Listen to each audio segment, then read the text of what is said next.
Students, welcome back. सो आज हम discuss करेंगे क्लास 12 का very important topic that is VBT, valence bond theory. So generally जो question arise होता है वो कुछ ऐसे अराइज होता है कि on the basis of VBT you have to find out the magnetic character कि वो पैरामैग्नेटिक है या फिर डायमैग्नेटिक है, और hybridisation on the basis of VBT, valence bond theory.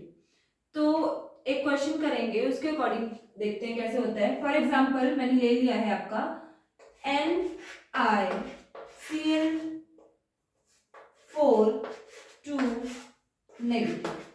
कुछ ये ऐसे क्वेश्चन होगा कि on the basis of VBT find out the hybridisation of the compound या फिर complex and but about the magnetic moment कि इसका मैग्नेटिक कैरेक्टर कैसा है। कुछ ऐसे क्वेश्चन अराइज होता है।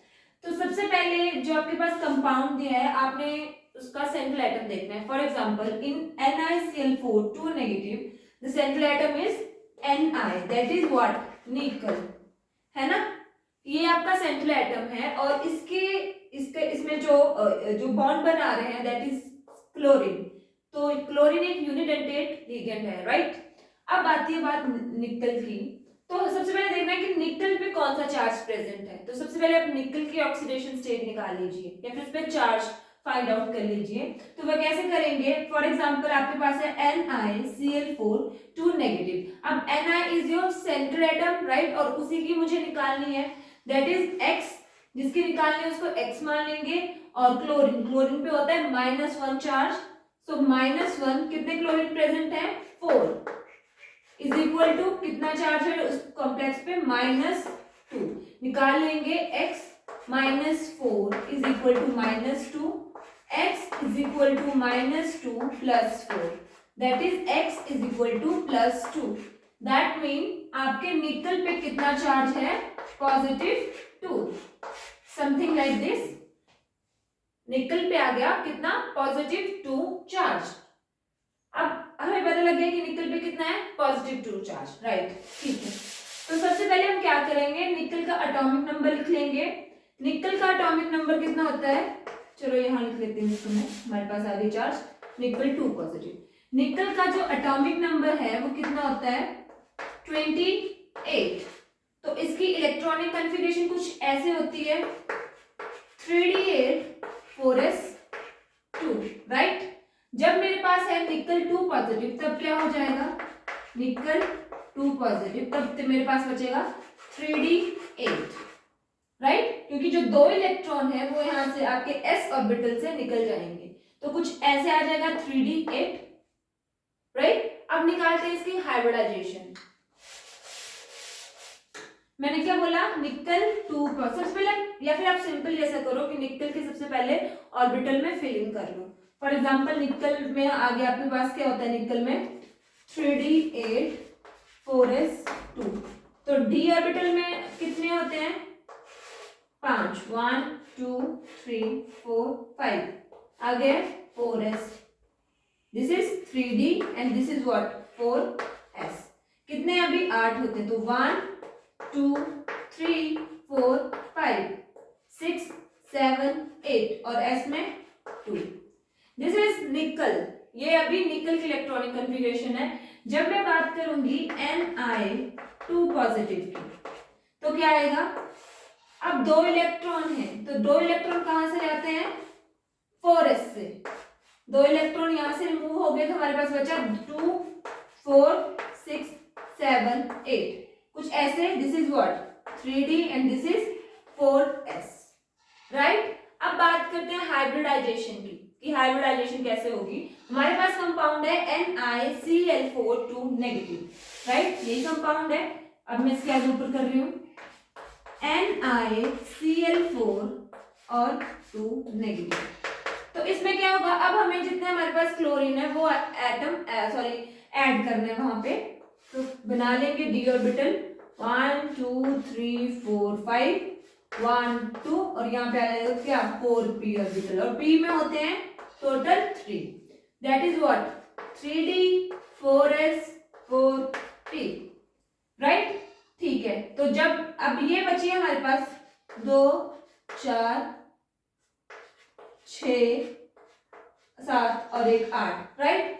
हमारे पास कितने हैं क्लोरीन। अब बात आती है कि जो क्लोरीन होता है बेटा, chlorine is weak field ligand, और वीक फील्ड लिगेंड होने की वजह से यहाँ पे इलेक्ट्रॉन जो होंगे वो पेयर अप नहीं होंगे, जो अनपेयर्ड जैसे वैसे रहेंगे, यहाँ पे पेयरिंग ऑफ इलेक्ट्रॉन नहीं होगी, बिकॉज आपका chlorine is weak field ligand. Okay, तो जो जैसे हैं वो वैसे ही रहेंगे। कितने क्लोरीन है? 4, भर दीजिए 1 2 3 4, राइट। तो मतलब एक आएगा आपका s ऑर्बिटल और 3 आएंगे कौन से? p orbital. तो आपके पास क्या हाइब्रिडाइजेशन आ गई? sp3 hybridisation. हमारे पास आ गई sp3 हाइब्रिडाइजेशन, क्योंकि 1 s ऑर्बिटल जो है हमारे पास आ रहा है और 3 क्या आ रहे हैं हमारे पास? p orbital. That's why hybridization of NiCl4 2 negative is what? sp3. This is hybridization. मतलब हमने निकाल ली अभी हाइब्रिडाइजेशन, तो NiCl4 की हाइब्रिडाइजेशन आ गई हमारे पास sp3। ओके, अभी आपने sp3 हाइब्रिडाइजेशन तो निकाल ली। The next question is what about the magnetic character, क्योंकि जब कभी भी एग्जामिनर आपसे पूछेगा अबाउट बीबीटी के बेसिस पे हाइब्रिडाइजेशन, तो ऑब्वियसली वो मैग्नेटिक कैरेक्टर तो पूछेगा ही। आइदर दिस इज पैरामैग्नेटिक और व्हाट? डायमैग्नेटिक। सो एक चीज मैं बता दूं, एक आपके पास होता है diamagnetic and one is paramagnetic. जब बात आती है डायमैग्नेटिक की, डायमैग्नेटिक वो होते हैं जब सारे के सारे आपके इलेक्ट्रॉन्स ऑर्बिटल्स में पेयर्ड अप होंगे, मतलब वहां पे कोई भी अनपेयर्ड इलेक्ट्रॉन्स नहीं प्रेजेंट होंगे, then that is what? Diamagnetic, right. But if there is any unpaired electron in your orbital, then that is called what? Paramagnetic. उसको हम बोलेंगे paramagnetic. As you see in this example, there is unpaired electrons are present in 3D orbital. That's why NiCl4 2 negative shows what? कौन सा character? Because of unpaired electron ये हमें show करेगा paramagnetic character. That means NiCl4 2 negative shows paramagnetic character, paramagnetic character। और क्यों show किया? Because of unpaired electrons are present in d orbital, that's why it shows paramagnetic character। So कौन से hybridisation आ गई? NiCl4 2 negative complex में sp3 hybridisation, because chlorine is unpaired, sorry, because chlorine is what? Chlorine is weak field ligand, और अगर weak field ligand है, that's why वहां पे pairing of electron नहीं हो रही है, that's why आपका वहां पे unpaired electron बच रहे हैं, जिसकी वजह से इसका कौन सा कैरेक्टर शो हो रहा है? Paramagnetic character. And NiCl4 shows sp3 hybridization. This is your hybridization and this is your paramagnetic character. So this is all about your hybridization and magnetic character of NiCl4 2 negative on the basis of BPT. I hope आपको understood हो गया होगा. If there is any doubt, please ask in the comment box. And if you like the video, please share and subscribe my YouTube channel. Thank you.